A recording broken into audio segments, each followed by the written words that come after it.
bagong isip mo? Pinayagan sa supply, gamitin ko daw kung anong meron. Umamin daw si Elise sa akin na mag-jowa talaga sila. Ano ba? Maklis? Maklis? Oo, Maklis. Maganda yung Maklis. Iba na yung tinginan nyo, ha?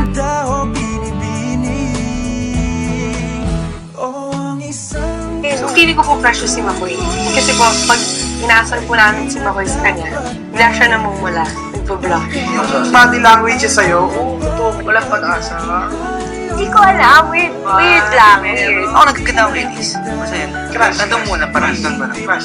Hindi mo siya gusto, pero gusto mo siya. Sige, i-finish. I don't know, I can tell Makoy.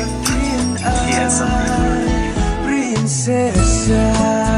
Sobrang click sila eh. Parang may mystery eh. Siguro yun yung nagpapakilig sa aming lahat. Bagay na bagay silang dalawa. Alam mo, pag ito na talaga, grabe, iba na yun. Pag-ibig ko'y aking sinulat at ikaw ang pamagat. Sana Nakakilig ka, Ashley! Bagay kasi May itong damdamin. Please na lang po kaya para sila sweet po sila. Ikaw ay maging akin. O ang isang katulad mo ay di na dapat pang pakawalan. Alam mo bang pag naging tayo, hindi na kita. Totoo lang din yung mga tinginan na nakaka-atunan mo yung talino music talaga sa'yo. Pabayaan, pagkat ikaw sa'kin ay prinsesa. Ako nalalaro, di ako nagbibiro. Pagbigyan mo ng sinta, nang sa'yo napakita. Sama si Ines mo yan. Nang isang katulad mo May connection na po ay sila. di na dapat pang pakawalan. Pangako kong pag naging tayo ay araw-araw kitang liligawan.